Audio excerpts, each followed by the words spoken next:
เป็นผู้จัดการเบิร์ดรับใจรับใจเดี๋ยวรอมันมาเนี่ยรถสีเรียนมาหาคือการให้หอดถ้าตื่นคุณต้องขึ้นเขาบอกมาชิดาเบิดสุดละเขาไว้ไงโซนี่เขาแต่งจริงเสื้อแหลงนี่แต่งจริงเสื้อสูงเวลา8 นาฬิกาถึง 9 นาฬิกาที่มหาวิทยาลัยชมผมแนะว่าผู้ร่วมกิจกรรมนะครับพร้อมกันที่อาคารชุมชนมีวิถีนะครับที่บริเวณแห่งนี้นะครับ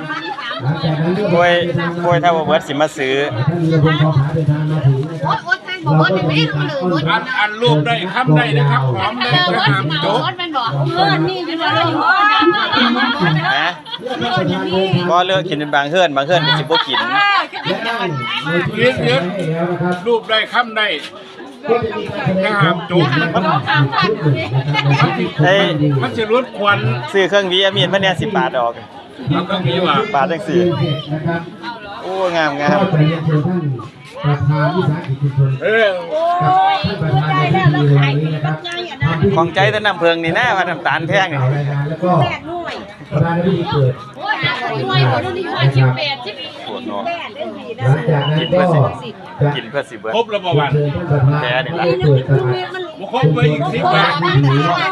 ของพูดอะไรชุมชนจะมีผีมาดังนะครับเปิดทางแล้วก็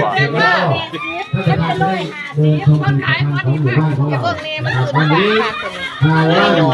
อันนี้เป็นขาดมันโครงการพิเศษก็คือการทำตลาดการนะครับเพื่อ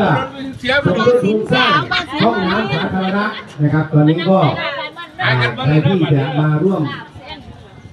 บริจาคนะครับในการสร้างตลาดสร้างห้องน้ำสาธารณะให้กับท่านในเมืองของเรานะครับก็เรียนเชิญได้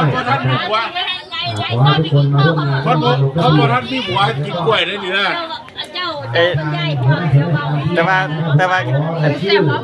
ว่าปิ้งไก่กับไปนี่เนี่ยบ่เข้าหมูเจ๊เล็กคนกินกล้วยไอ้พระท่านนี่หัวเขากินโอ้ยเจ้าเฮ็ดเป็นเด้อไม่ได้ไปกล้วยนี่